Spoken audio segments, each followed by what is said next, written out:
क्या संभल हिंदुत्व की नई प्रयोगशाला बन गया है? ये सवाल इसलिए क्योंकि यहां मस्जिद के सर्वे से बवाल शुरू हुआ था। उस सर्वे पर तो अभी रोक लगी है, लेकिन इसके कुछ दिनों बाद ही खुदाई में कुएं से प्राचीन मूर्तियां मिली। फिर अगले दिन 46 साल से बंद एक मंदिर का खुलासा हुआ। अब खुदाई के दौरान ऐतिहासिक बावड़ी मिली है।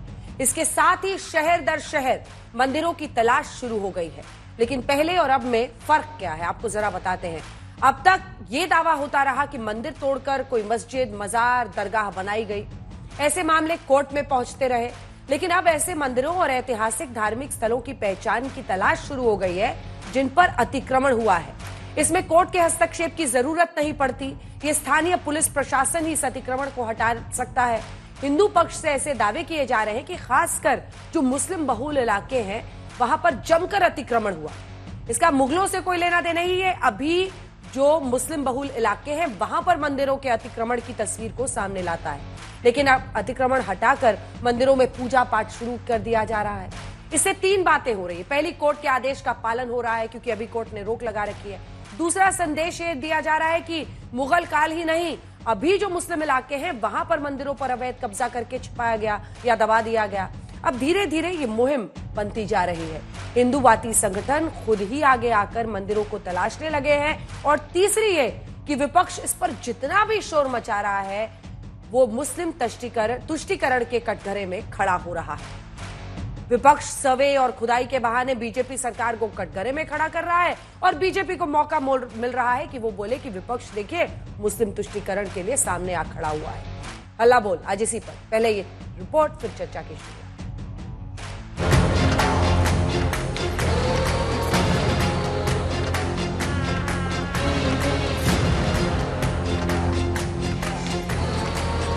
हमारा पुराण भी इस बात को कहता है कि भगवान विष्णु, श्री हरि विष्णु का 10वां अवतार संबल में ही होगा। ये खोदने वाले लोग खोदेंगे। पौराणिक मान्यता के हिसाब से जिस संभल में कल्कि अवतार होगा वही संभल पिछले 1 महीने से सुर्खियों में है।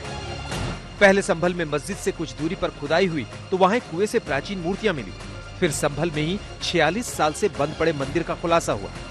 अब एएसआई संभल में मंदिरों और प्राचीन कूपों का सर्वे कर जानने की कोशिश कर रही है कि आखिर ये कितने प्राचीन हैं। संभल में सर्वे और लगातार खुदाई पर सियासत तेज हो गई। विपक्ष खुदाई के बहाने सरकार को कटघरे में खड़ा कर रहा है। खुदाई से रास्ता नहीं निकलेगा। ये खोदने वाले लोग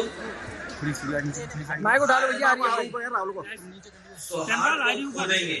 भाजपा नफरत के सौदागर हैं और इन्होंने पूरे देश में बच्चों में नफरत का जहर बो दिया है। ये सारे के सारे लोग हर सांप्रदायिक फसाद पे सियासी मफाद ढूंढते हैं। हर सांप्रदायिक फसाद पे, हर सांप्रदायिक उन्माद पे जो है वो अपना सियासी जो है वो गुड़ाभान और फायदा ढूंढने की कोशिश करते हैं। लेकिन मंदिर मस्जिद पर मचे घमासान के बीच अब संभल के चंदौसी में खुदाई के दौरान बावड़ी मिली है। कल चंदौसी में मुस्लिम बहुल इलाके में बुलडोजर चला था, जिसके बाद जमीन के नीचे ऐतिहासिक बावड़ी मिली। बावड़ी के ऊपर की जमीन बेच दी गई थी। प्रशासन इसे संरक्षित करने के लिए खुदाई करवा रहा है। संभल में मिली करीब 150 साल पुरानी बावड़ी रानी सुरेंद्र बाला की बताई जा रही है। मेरे फादर ने भेजा था, अनेजा थे बदायूं के, उनको सेल करा था क्योंकि ये प्रॉपर्टी में काफी सारे हिस्सेदार भी आते चले गए, जैसे वसीयत के उससे, तो उन्होंने अनेजा को सेल किया था। उन्होंने फिर प्लॉटिंग कर करके मोमडन्स को सेल किया। जिस बावड़ी पर कई तरह के दावे हो रहे हैं उसकी गहराई 28 फीट तक हो सकती है। फिलहाल उसकी खुदाई जारी है। आज तक संवाददाता पीयूष मिश्रा बावड़ी के अंदर भी पहुंचे। चंदौसी में ये बावड़ी जो है वो प्रशासन के द्वारा देखी गई है। आप देखिए स्ट्रक्चर कैसा है। बावड़ी जो है पहले के जमाने में उसका इस्तेमाल पानी को स्टोर करने के लिए रखा जाता था, सैनिकों के आराम करने के लिए रखा जाता था, और मंदिर के दरवाजे जिस तरह से होते हैं उसी तरह का ये स्ट्रक्चर है। अब इलाके के लोग बावड़ी के बारे में अलग अलग तरह की बातें कह रहे हैं। ये सारी प्रॉपर्टी हमारी है और प्रशासन से इसका कोई लेना देना नहीं है। प्रशासन केवल इसकी जांच कर सकता है अगर इसमें कुछ निकलता है। यहाँ के किसी भी निवासी ने अभी तक कोई अतिक्रमण नहीं किया है। ये बात सरासर गलत है। बिल्कुल बावरी पहले ही थी और ये मतलब बदायूं के आहूजा बाबू ने इसकी प्लॉटिंग करी थी। उन्होंने मतलब इसमें ये होशियारी खेली कि इसको जो है दबा के भराव करा दिया और प्लॉटिंग कर दी। प्रशासन बावड़ी पर अतिक्रमण की बात कह रहा है, लेकिन जिन लोगों ने यहाँ जमीन लेकर मकान बनाए वो कह रहे हैं कि उनके घर खरीदी गई जमीन पर मौजूद है। 4 गेट मिले हैं, जो गेट अंदर तक कितनी दूर तक जा रहे हैं ये आगे की खुदाई के बाद ही पता चलेगा। विगत काल खंडों में इस तरह के स्ट्रक्चर्स को नष्ट कर दिए गए, उसी को देखा जा रहा है कि ये कब से बने हुए थे, कितनी दूर थे। उन्होंने जो बावड़ी की जगह थी वो उधर ही छोड़ दी थी और ये 300 गज का जो एरिया है वो वही है। मकानों के न किसी भी मकान वाले ने आज तक किसी जगह पर हाथ भी नहीं रखा, ना अतिक्रमण किया है। इस बीच बीजेपी और समाजवादी पार्टी दोनों ओर से वार पलटवार जारी है। सवाल है कि संभल में सर्वे और खुदाई पर हो रही सियासत पर कब विराम लगेगा। संभल से पीयूष मिश्रा के साथ आज तक ब्यूरो। प्रेम शुक्ला जी, देखिए विपक्ष का आरोप सीधा है। वो कह रहे हैं कि आप इस देश के सौहार्द को खोदने के लिए ये सब कुछ कर रहे हैं और ऐसा लगता है कि आपने संभल को एक प्रयोगशाला बना दिया है 2027 के चुनाव के लिए, कि संभल ही संभाल लेगा 27 का चुनाव। अंजना जी, मंदिरों पर कब्जा करने से सौहार्द बढ़ेगा, ऐतिहासिक वापियों को ढंक देने से, कब्जा करने से सौहार्द बढ़ेगा, हिंदुओं के कत्लेआम से सौहार्द बढ़ेगा। ये सौहार्द बढ़ाने का कौन सा तरीका विपक्ष ने ढूंढा हुआ है? आप जो जिन मंदिरों को पाया जा रहा है वो अतिक्रमित किए गए, और अतिक्रमण किया किसने है? मजहबी एक विशेष मजहब के लोगों ने।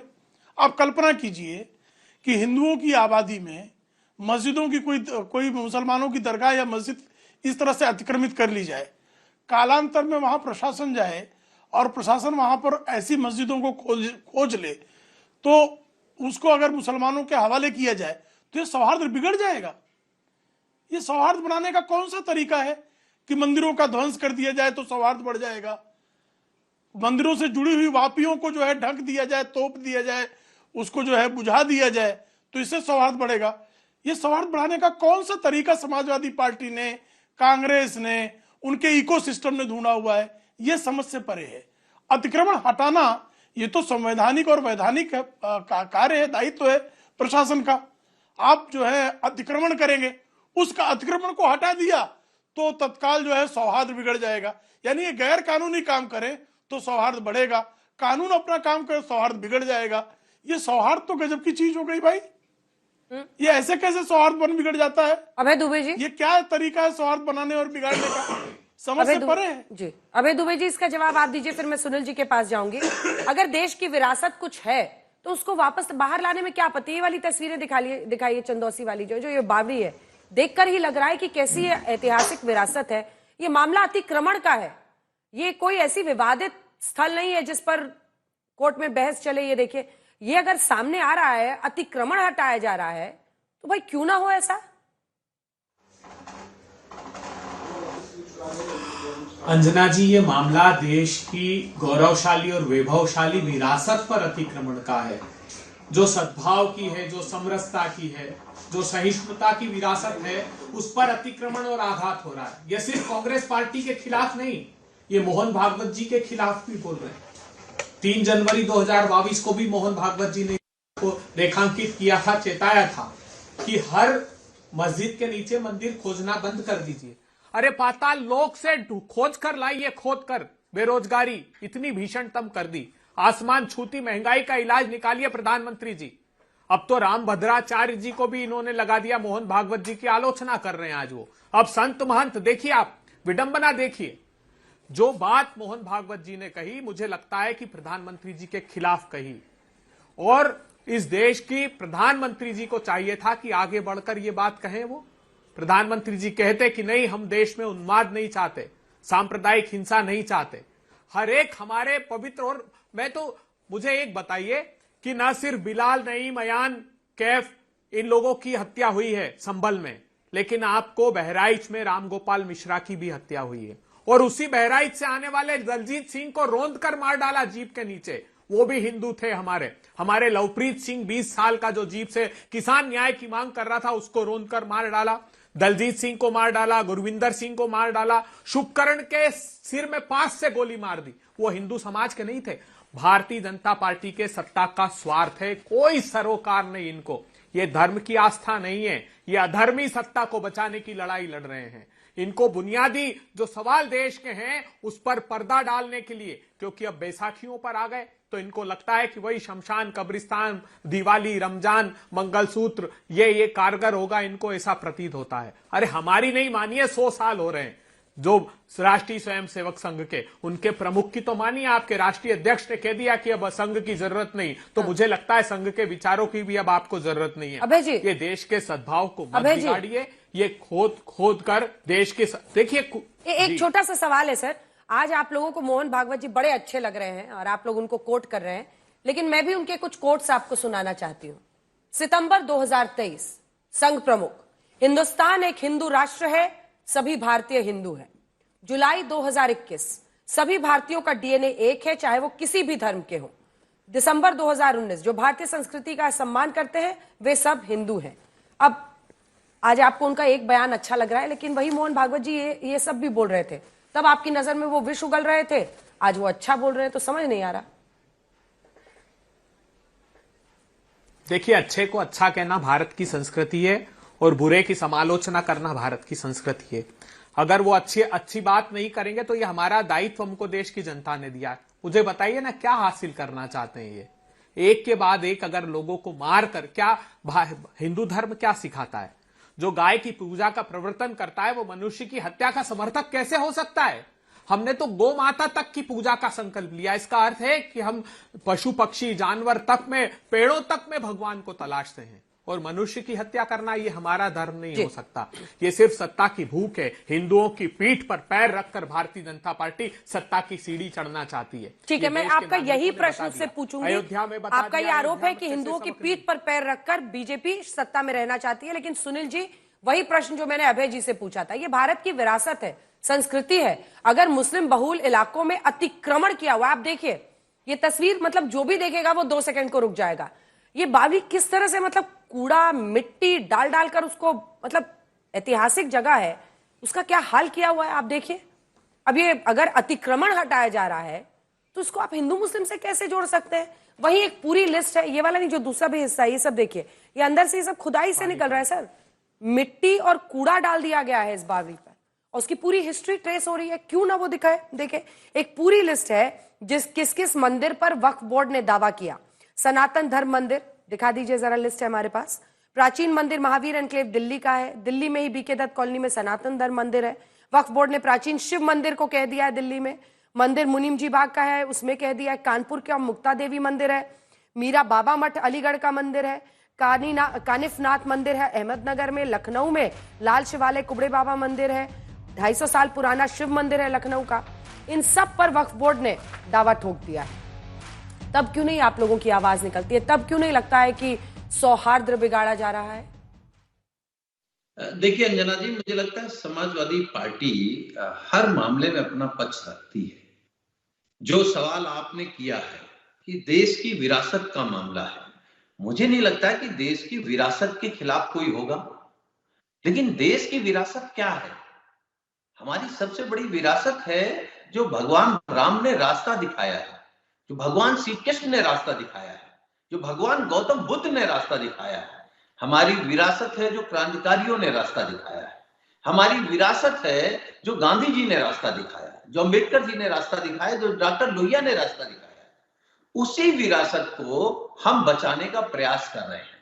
और हम प्रयास कर रहे हैं कि अगर दुनिया का सबसे बड़ा लोकतांत्रिक देश है हमारा, और दुनिया में भारत की यही पहचान है कि कितने धर्म, कितनी जातियां, कितने रंग रूप के लोग, कितने वेशभूषा के लोग, कितनी भाषाओं के लोग एक साथ संकल्पित होकर के भारत के लिए, भारत माता के लिए अगर काम कर रहे हैं, भारत को आगे ले जाने के लिए काम कर रहे हैं, तो उस विरासत को बिगाड़ कौन रहा है? उस विरासत को बिगाड़ रही भारतीय जनता पार्टी। धर्म के नाम पर, जाति के नाम पर नफरत फैला करके। भगवान राम पर आपकी भी आस्था हो सकती है, लेकिन आपकी आस्था भगवान राम के नाम पर चंदा की ज्यादा है। आपकी आस्था भगवान राम से ज्यादा उनके नाम पर जमीन घोटाले की है। आपकी आस्था क्या भगवान राम के रास्ते पर है? और अगर रास्ते पर है तो उन्होंने तो सबरी के जूठे बेर खाए थे, केवट को गले लगाया था, केवट को राजा बनाया था। आप तो महामहिम राम गोविंद जी को भी मंदिर में नहीं घुसने देते। माननीय अखिलेश यादव जी किसी मंदिर चले जाते हैं तो गंगा जल से धुलाते हैं। किस सोच के तहत आप लोग काम कर रहे हैं? एक, जहां तक सवाल अंजना जी संभल का है, हमारे नेता ने, माननीय अखिलेश यादव जी ने एक बात कही है देश के सामने आप लोगों की मीडिया के माध्यम से, कि भारतीय जनता पार्टी असल मुद्दे पर नहीं बात कर रही, न महंगाई पर, न बेरोजगारी पर, न दवाई पर, न पढ़ाई पर, न सड़क पर, न पानी पर, न बिजली पर, न महिला सुरक्षा पर। खुदाई पे बड़ा मन लग रहा है। तो आप सारे मुद्दों को इग्नोर करके जनता के भविष्य के साथ जो खुदाई कर रहे हैं, संभल में जो हो रही तो हो रही है। इस आपके खुदाई अभियान में आपकी विदाई तय है, और विदाई इसलिए तय है, देखिए अंजना जी, हम लोग राजनीतिक कार्यकर्ता हैं, हम लोग साधु संत नहीं हैं। हम साधु संत अपनी बात कहेगा, लेकिन हम जब भी बात कहेंगे, जब भी आप हमको मौका देंगी अपने प्लेटफॉर्म पे बात करने का या कहीं पर बात करने का मुझे मौका मिलेगा, तो हम बात करेंगे। हम अगर विपक्ष में हैं तो सरकार से पूछेंगे कि आप जब जनता के बीच गए थे तो आपने क्या जनता से ये समर्थन मांगा था कि आप हमको सरकार में ला दीजिए? तो हम खुदाई करते रहेंगे, हम दवाई की बात नहीं करेंगे, सड़क की बात नहीं करेंगे, रोजगार की बात नहीं करेंगे, महंगाई की बात नहीं करेंगे, महिला सुरक्षा की बात नहीं करेंगे। ऐसा तो आपने नहीं कहा था। लेकिन जब आप सरकार में आ गए तो अपनी नाकामी छिपाने के लिए और अपनी कुर्सी बचाने के लिए। आपका सवाल भी मैंने नोट कर लिया है। यही सवाल मैं ठीक प्रेम जी से पूछूंगी, लेकिन आपने भी वक्फ वाले पे जवाब नहीं दिया। वक्फ वाले पर बोलने से आप जानबूझकर बच रहे हैं या? मैं 2 सेकंड में अपनी बात खत्म कर लूं अंजना जी, अगर इजाजत। देखिए, ऐसा नहीं है कि भारतीय जनता पार्टी के बड़े नेता मुसलमानों से सिर्फ नफरत ही करते हैं। अगर पैसे वाला मुसलमान है तो उसको तो माननीय प्रधानमंत्री जी भी गले लगा रहे हैं। कुवैत में गए, शेख को गले लगा रहे हैं, और हमारे देश में गरीब मुसलमान को वही प्रधानमंत्री जी कपड़ों से पहचान लेते हैं। प्रेम शुक्ला जी से लेकर के बाकी सारे लोग नफरत की भाषा बोलेंगे। अरे भाई, आप भारत माता को अगर चाहते हैं, प्यार करते हैं, भारत को दुनिया का सबसे ताकतवर देश बनाना चाहते हैं, तो आपको सबको जोड़ के रखना पड़ेगी, सबकी विरासत बचानी पड़ेगी। हम विरासत बचाने के पक्ष में हैं, लेकिन भारत की जो विरासत है वो गंगा जमुना तहजीब की विरासत है। सुनील जी, अब मेरे सवाल का जवाब दीजिए। 3 लोग इंतजार कर रहे हैं। वक्फ वाले पे आपने एकदम चुप्पी साध ली जी। वक्फ वाले सवाल पे आपने चुप्पी साध ली साहब। मैंने आपको मंदिर गिना के बताया जिस पर वो दावा ठोक रहे हैं। मैं अंजना जी बाईमानदारी इस बात को कह सकता हूं, वक्फ हो, हिंदू पक्ष हो, अगर कोई कहीं पर बात कर रहा है तो देश में न्यायालय है, हम आप नहीं तय कर सकते ना। अन्य न्यायालय तय करेगा। न्यायालय जब तय कर लेगा तो कौन क्या करेगा? ठीक है। मैं अब आगे बढ़ती हूँ। वारिस पठान साहब, अभी 2 लोग इंतजार कर रहे हैं सर, एक एक करके सबके पास। वारिस साहब, बावली क्या होता है, जिसको कुछ लोग बावड़ी भी कहते हैं, कुछ लोग बावली भी कहते हैं, ये क्या होता है आपको पता है जो मिला है चंदौसी में? हाँ अंजना जी, पता है। क्या है सर? बड़ा अफसोस होता है अंजना जी ये देख के। अरे सर, पानी का रिजर्वॉयर होता है सर, रशिया में रिजर्वॉयर, उस पे अतिक्रमण है, इसको हटाने में क्या दिक्कत है? बावड़ी है, मैं वही बता रहा हूँ, उसी पे आ रहा हूं मैं। बड़ा अफसोस होता है देख करके देश को किस दिशा में लेके जाया जा रहा है। रशिया ने, आपको पता है, कैंसर की वैक्सीन बना ली है, वहां पर कैंसर का इलाज चालू हो गया है। वहां पर अमेरिका के अंदर बिगर ड्राइवर की गाड़ी शुरू हो गई, खाली बटन दबाओ, लीड करो, आपको सीधा नोएडा के स्टूडियो में भेज देगा, वैसी गाड़ी बन गई है। और हमारे देश में क्या हो रहा है, खुदाई शुरू हो गई है, काहे की बावड़ियां खोदी जा रही है। अब ये बावड़ियां खोदने में हमारे पूरे देश को, युवा को लगा दोगे आप, तो देश तरक्की पे कब जाएगा? ये तो सोचने वाली बात है अंजना जी।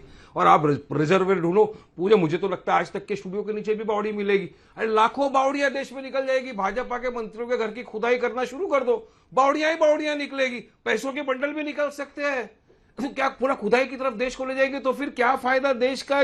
2500 वर्ष 1991 लाकर भी क्या फायदा हो गया? तो देश को इस दिशा में लेकर जाना चाहते, सिर्फ नफरत फैलाओ, हिंदू मुस्लिम डिवाइड करो, सेकुलरिज्म खत्म करो, दंगा जमनी तहजीबी को खत्म करना है, यही बीजेपी की मंशा और मकसद चालू हो गया। अब एक खिचड़ी पक रही है, मुझे तो लगता है सब ये हम लोग हिंदी के अंदर बोलते हैं ना, ये सांगा मलबारी गेम चल रहा है।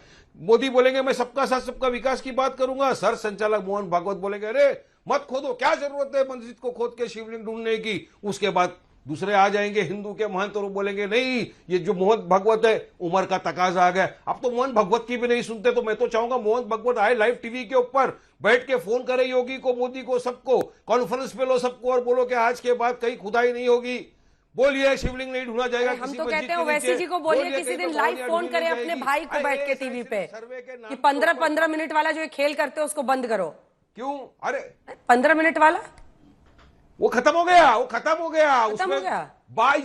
बाइज्जत बरी हो गए वो केस में, बाइज्जत कोर्ट ने बरी कर दिया अकबर ओवैसी को, कहा कोई प्रमाण नहीं मिले, कोई एविडेंस नहीं है, कुछ नहीं है, इसने 10 साल ट्रायल चला के बाइज्जत। अभी देखते हैं और कितने कितने साध्वी प्रज्ञा सिंह ठाकुर बाइज्जत बरी होती है नहीं, वो भी देखेंगे हम सब लोग। मगर देश को कहां लेके जाएंगे भाई प्रेम शुक्ला, क्या खुदाई कराओगे हमारे युवा को? अरे अब तो मेरे हिंदू दोस्त लोग फोन कर करके बोल रहे वारिस भाई क्या हो गया देश के अंदर, मोदी जी आए जब से सत्ता में तो एक ही चीज हो रहा है, हिंदू मुस्लिम हिंदू मुस्लिम हिंदू मुस्लिम। कितनी नफरत फैलाएगी? नफरत फैलाने से देश तरक्की नहीं करना, बावड़ियां ढूंढने से देश तरक्की नहीं करेगा। क्यों नहीं मानते प्लेसेस ऑफ वर्शिप एक्ट 1991 को, जब सुप्रीम कोर्ट के अंदर मैटर पेंडिंग है, क्या जरूरत है? आप बोलेंगे हम कहां खुदाई कर रहे हैं? ये देखिए अंजना जी आपके सामने खुदाई चल रही है, देखिए 5 से 8 फुट खोद दिया, बावड़ी निकल गई वहां के ऊपर। अब दूसरी जगह जाके खोदेंगे वहां बावड़ी निकलेगी। अरे राजस्थान जैसलमेर महाराष्ट्र सब जगह खुदाई चालू करो, पूरा स्टेट का राज्य का देश का बजट बावड़ी खोदने में लगा दो, देश तरक्की कर लेगा देश तरक्की। क्या बताइए मेरे को? ठीक है, आपका सवाल मैं उनसे पूछूंगी। अब जल्दी से संगीत रागी जी आपका कमेंट इस पर। अरे देश, वो कह रहे हैं कि देश को तरक्की पर फोकस करना चाहिए, सारा पैसा पुलिस प्रशासन इसी पे लगाइए, बावड़ी खोदो मंदिर खोजो। अंजना जी ऐसा है कि अभी उन्होंने रसिया कहा कि रसिया कैंसर, तो इसलिए रसिया कैंसर की दवा खोज पाया क्योंकि उसको पता है कि पृथ्वी चपटी नहीं होती है। तो जिनकी मान्यता है कि पृथ्वी चपटी होती है उन्होंने आज तक एक कलम भी नहीं बनाया, एक सुई भी नहीं बनाया। दूसरी बात जो है देश बड़ा कहा गया कि सांप्रदायिक सौहार्द एक तरफा तो नहीं होता। सांप्रदायिक सौहार्द के लिए तो इस देश में विभाजन स्वीकार कर लिया था भाई। मुसलमानों ने कहा कि हम साथ नहीं रह सकते और मुसलमानों ने कहा कि हमको पाकिस्तान चाहिए, तो इस देश ने तो पाकिस्तान स्वीकार कर लिया। क्या हिंदू मुस्लिम एकता हो गई? नहीं हुई ना। इसलिए नहीं हुई जिसका जिक्र मैं फिर जिक्र करना चाहूंगा। अंबेडकर ने कहा था इस्लाम के रहते हुए हिंदू मुस्लिम एकता संभव ही नहीं है, क्योंकि इस्लामिक थियोलॉजी ऐसा करने ही नहीं देती है। जो धर्म जो संप्रदाय ये दूसरे को, जिन लोगों ने भारत में रहने का फैसला किया उन्होंने ये चूज किया ना, उन्होंने भारत को चूज किया। आपकी परेशानी यही है कि आपकी हर जो बातचीत है ना वो एक धर्म को डिमोनाइज करने में लग जाती है। अब एक धर्म के खिलाफ आप बोलते जाइए। अंजना जी इस्लाम के रहते नहीं हो सकता तो क्या करें, मतलब उस धर्म को। भाई सुनिए तो सही तबलीगियों ने क्या इस्लाम की व्याख्या बदल दी है? दारुल इस्लाम और दारुल हरब की व्याख्या बदल दी है? क्या देवबंद ने बदल दी है? देवबंद के मदरसे जो है वो पाकिस्तान में वही पढ़ाते हैं जो हिंदुस्तान में पढ़ाते हैं। देवबंद के मदरसे टेररिस्ट नहीं पैदा करते हैं क्या पाकिस्तान के अंदर?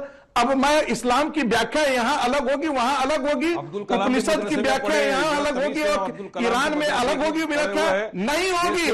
मैं फिर कह रहा हूं वह यहां पर इसलिए है, सुन लीजिए कोई अंतर नहीं है सर। जो बांग्लादेशी मुसलमान जो बांग्लादेश और पाकिस्तान के अंदर हुआ, जो अफगानिस्तान के अंदर हुआ, भारत के अंदर भी यदि मुस्लिम जनसंख्या उसी रफ्तार में बढ़ी तो भारत के अंदर भी जैसे कश्मीर से हिंदू निकाले गए, पश्चिम बंगाल के सीमावर्ती क्षेत्र से निकाले गए, आज सीमांचल एरिया से निकाले गए, जो कैराना से निकाले गए, वो सब जगह। और एक और बात भारत के मुसलमानों, देखिए परम पूजनीय सरसंघ चालक जी ने कहा है कि भाई शिवलिंग मत डोलो, लेकिन 33 करोड़ देवी देवता है, 33 करोड़ देवी देवता जो है वो तो ढूंढा ही जा सकता है, उसमें कहां रोक लगाई गई है?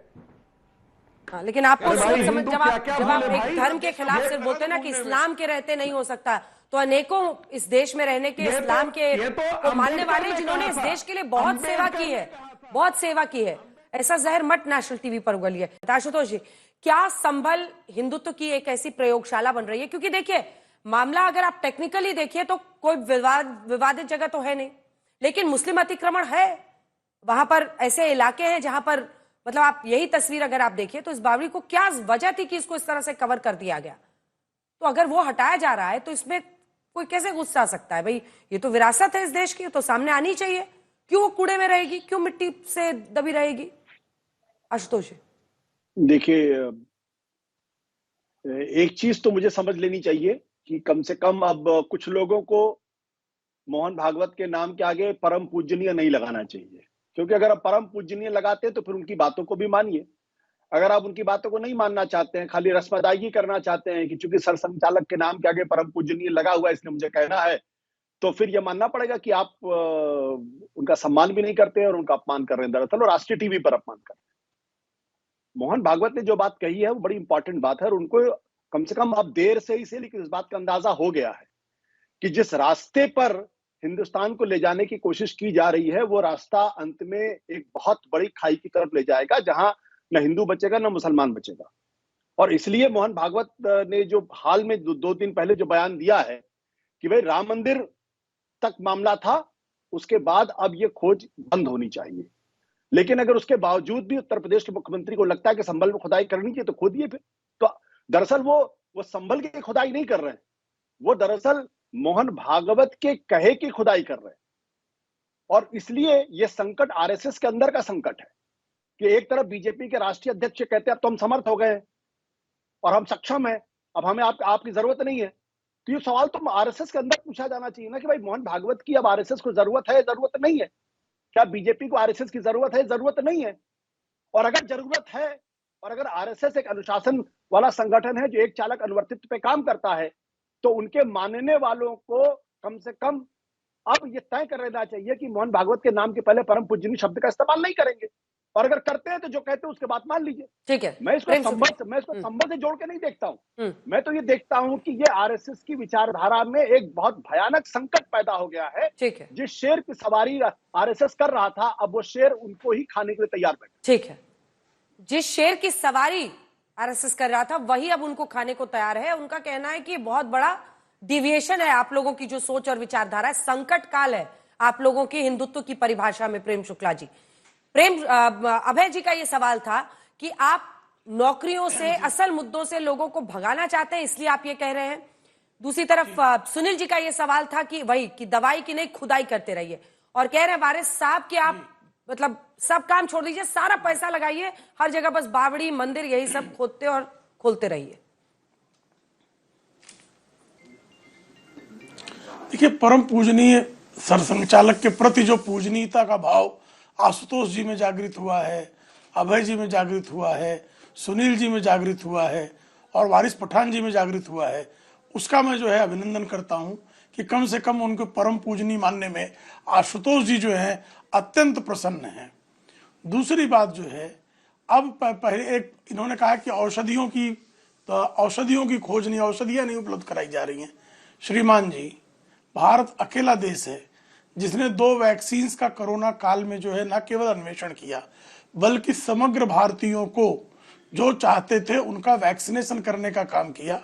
और कांग्रेस के काल में अभय जी वैक्सीनेशन के लिए दशकों की प्रतीक्षा करनी पड़ती थी, और आपने सारा प्रयास कर लिया, फाइजर के लिए लॉबिंग भी कर ली, और फाइजर की किस तरह से वैक्सीन निकली और कितने उसके दुष्परिणाम विविध देशों में हुए वह भी इस देश ने भली भांति देखा। हम नौकरियों पर भी बहस करना चाहते हैं, हम महंगाई पर भी करना चाहते हैं। अंजना जी, एक दिन नौकरियों पर ही बहस कर लीजिए। आप बुलाइए, संभल का मुद्दा मत उठाइएगा। सिर्फ भारत में एम्प्लॉयमेंट की स्थिति 2004-14 और 14-24 इसी पर बहस करेंगे। सिर्फ महंगाई पर हम 2004-14, 14-24 पर बहस करेंगे। हम तैयार हैं करने के लिए बहस। ये तो जब संभल की बहस में आएंगे तो महंगाई बेरोजगारी ढूंढेंगे, महंगाई बेरोजगारी की बहस में आएंगे तो संभल पे भागेंगे। ये इनकी स्थिति है। और मित्रवर वारिस पठान जी, कृपा करके मुझे बताइए ना कि आप जो हैं अगर हिंदुओं के मंदिरों का कब्जा कर लेंगे, इससे सौहार्द बढ़ेगा? हिंदुओं, आप तो अगर कहीं एक जगह मस्जिद होगी तो कहते हो ताकयामत जो है मस्जिद कायम रहेगी, लेकिन मंदिर रहेगा तो वो कायम नहीं रहने का अधिकार है। गंगा जमुनी तहजीब ये सिखाती है कि मंदिरों पर कब्जा कर लो, मूर्तियों को तोड़ दो, वापियों को ढक दो। ये गंगा जमुनी तहजीब में कहां से आई भाईजान? जरा ये भी बताइएगा कि गंगा जमुनी कौन सी तहजीब है जो 15 मिनट में लोगों की अगर जो है 15 मिनट में सबको साफ कर देंगे, इस पे अदालत के एक फैसले पर आप इतना बल्ले बल्ले हो रहे हैं, तो मियां वारिस भाई, बाबरी के जो विध्वंस है उस पर भी अदालत का फैसला है, कोई दोषी नहीं है, तब काहे छाती पीटते रहते हो उठते बैठते। अदालत का फैसला जो है अगर अकबरुद्दीन ओवैसी के मामले में आए तो मान्य है, दूसरों के मामले में आए तो अमान्य है। अरे अदालत के फैसले से ही सर्वेक्षण हो रहे हैं, और एक भी मस्जिद की खुदाई आज तक नहीं हुई है। एक मस्जिद की खुदाई मुझे दिखा दीजिए जहां हुई। सर्वेक्षण हो रहा है तो छाती पीटे जा रहे हो, अतिक्रमण हटाया जा रहा है तो छाती पीटे जा रहे हो। ये कौन सा तरीका है भाई गंगा जमुनी तहजीब का? जरा इस पर भी जवाब दीजिएगा। और जब आपसे पूछा गया, चारों से पूछा, अंजना जी ने, और बहुत बेहद प्रश्न आज के प्रसंग का है कि भाई जब वक्फ बोर्ड जो है 250, 300, 400 साल पुराने मंदिरों पर दावा कर दे, तब तो आप जो है गंगा जमुनी तहजीब वाले चुप हो जाते हो। ठीक है, इसका जवाब लेते हैं वारिस पठान साहब, क्योंकि आप सबसे आतुर दिख रहे हैं जवाब। इसके बाद अभय जी आ रही हूँ, सुनील जी आ रही है। तो शुरू 250 साल पुराना शिव मंदिर लखनऊ का, लाल शिवालय कुबरे बाबा मंदिर लखनऊ, ये मंदिरों की पूरी लिस्ट है जिस पर वक्फ ने दावा कर दिया है। तब गंगा जमुनी तहजीब की चर्चा क्यों ना होती है? उनको भी सिखाइए जरा।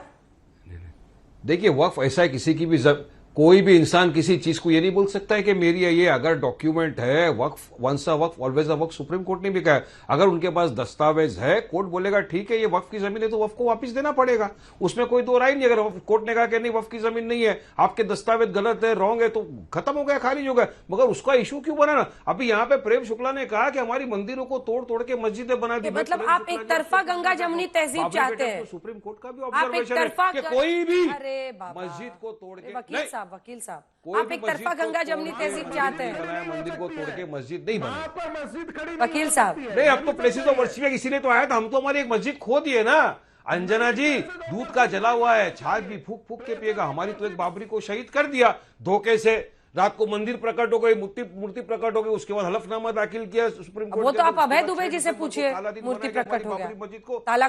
योगी आदित्यनाथ जी ने कहा है, मुख्यमंत्री उत्तर प्रदेश ने, कि अगर हम कुंदरकी जीत सकते हैं, अगर हम कटहरी जीत सकते हैं, तो हम मिल्कीपुर भी जीत सकते हैं। ये देखिए, इस बार 2024 के उपचुनाव के नंबर्स हैं। 1,70,371 वोट, लगभग 76% से ज्यादा वोट, लगभग 77% वोट मिले बीजेपी को। समाजवादी पार्टी को वहां पर मिले 25,580, जबकि यहां पर कुल मुस्लिम मतदाता 65% है। और हमने वोट परसेंटेज भी पिछली बार का निकाल लिया है, क्योंकि आपका यह आरोप है कि इस बार हमारे वोटर्स को इन्होंने निकलने ही नहीं दिया। जो पारंपरिक रूप से आपकी सीट थी, पिछली बार देखिए वहां पर 71% वोट हुआ था, इस बार 13% कम, लगभग 13.5% वोट कम हुआ है। वो 13.5% का मार्जिन अगर जोड़ भी देते हैं, तब भी बीजेपी का उम्मीदवार वहां पर 65% मुस्लिम होते हुए जीतता दिख रहा है। ये आपको क्या बता रहा है? देखिए अंजना जी, हमने जिस दिन चुनाव हुआ था उस दिन भी आरोप लगाया था, जब रिजल्ट आया तब भी वही बात हम कह रहे हैं कि भाई आप भारतीय जनता पार्टी या माननीय योगी आदित्यनाथ जी कह रहे हैं कि हमारी मुसलमानों में बड़ी लोकप्रियता बढ़ गई है, हम कुंदरकी जीत गए हैं। तो हम तो अंजना जी आपके कार्यक्रम में अनुरोध करेंगे योगी जी से कि माननीय योगी जी, आपकी लोकप्रियता इतनी बढ़ी है तो अगला आम चुनाव 2027 का कुंदरकी से लड़ लीजिए। आपकी भी गलतफहमी खत्म हो जाएगी, मीडिया की भी गलतफहमी खत्म हो जाएगी, भारतीय जनता पार्टी की भी गलतफहमी खत्म हो जाएगी। हम केवल ये कह सकते हैं, हमने समाजवादी पार्टी ने पीडीए के नारे के साथ, कांग्रेस गठबंधन में, इंडिया गठबंधन ने उत्तर प्रदेश में 2024 में भारतीय जनता पार्टी को हाफ किया है। 2027 में भारतीय जनता पार्टी को साफ करेंगे। जब आम चुनाव होगा तो आपका दरोगा नहीं बटन दबाएगा, आम चुनाव में आपका तहसीलदार और डीएम और कप्तान नहीं काम करेगा। तब आपसे हिसाब किताब होगा कि आप जिन मुद्दों पर सरकार में आए थे उन मुद्दों पर आप जवाब दीजिए। ठीक है अभय जी,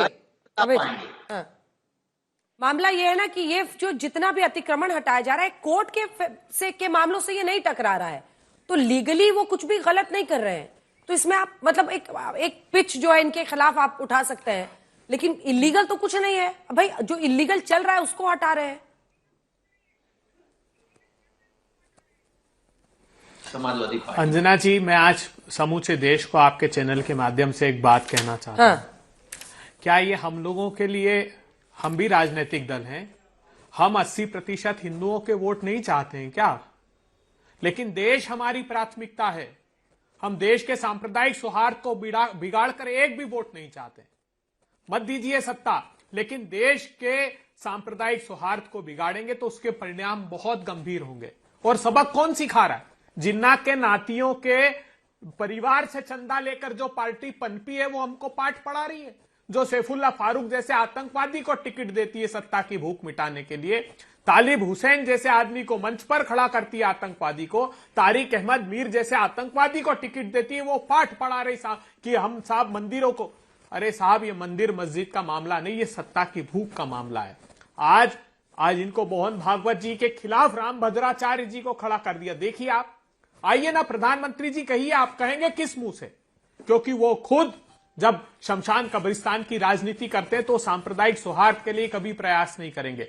सिर्फ चूंकि ये बैसाखियों पर आ गए तो इनको लगता है आने वाले चुनाव में इनकी जीत तभी सुनिश्चित हो सकती है जब ये एक सांप्रदायिक सौहार्द को बिगाड़े। और सिर्फ सांप्रदायिक सौहार्द नहीं, इनकी सत्ता के आड़े जो आएगा वो मारा जाएगा। किसान आए, 700 किसानों की शहादत हो गई।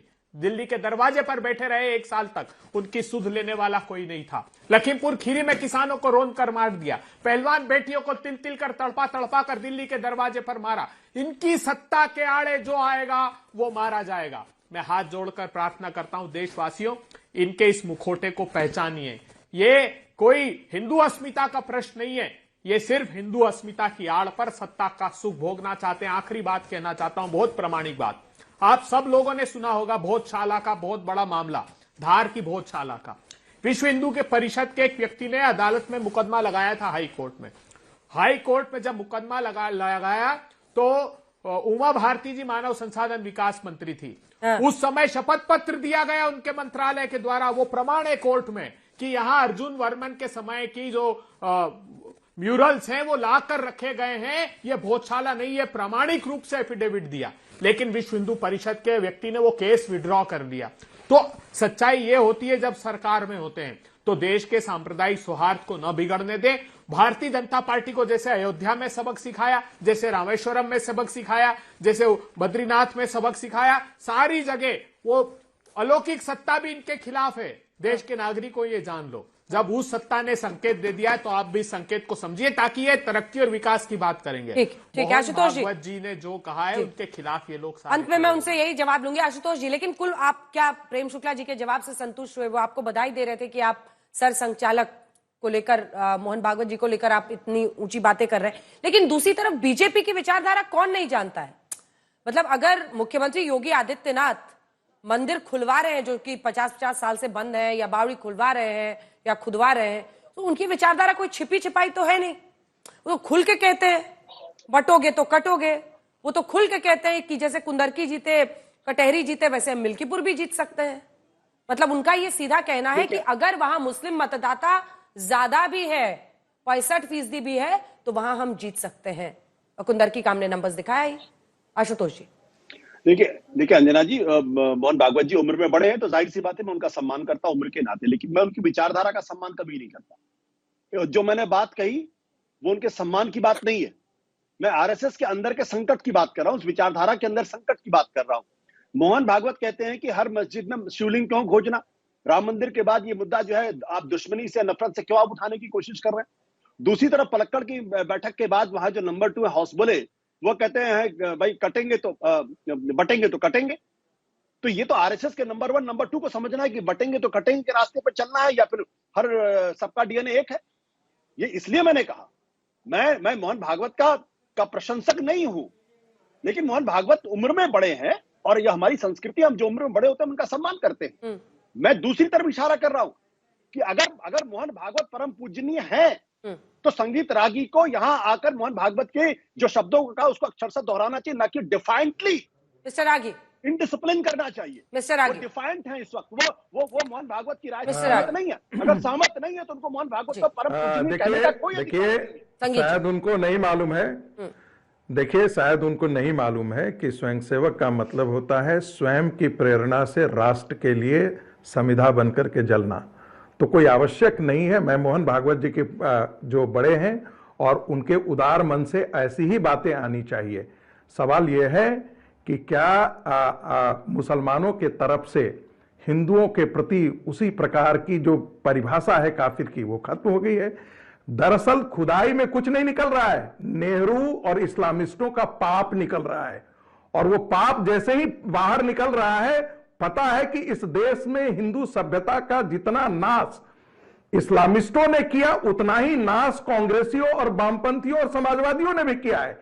जब पाप निकल रहा है तो स्वाभाविक है कि ऐसी स्थिति में जब मोहन जी वो भागवत कह रहे जी हैं का पाप बयान निकल आता रहा है है तो इनको अच्छा पाप निकल लगता छोटा है। सा जवाब ले लीजिए, छोटा सा। अब भाई मोहन भागवत जी को ये पाप नहीं दिखाई पड़ रहा है और संगीत रागी को पाप दिखाई पड़ रहा है, तो आप समझ लीजिए कि अनुशासनहीनता आरएसएस में कितनी बढ़ गई है कि आरएसएस का स्वयंसेवक अब मोहन भागवत की मानने को तैयार नहीं है। जो बाहर निकल रहा है।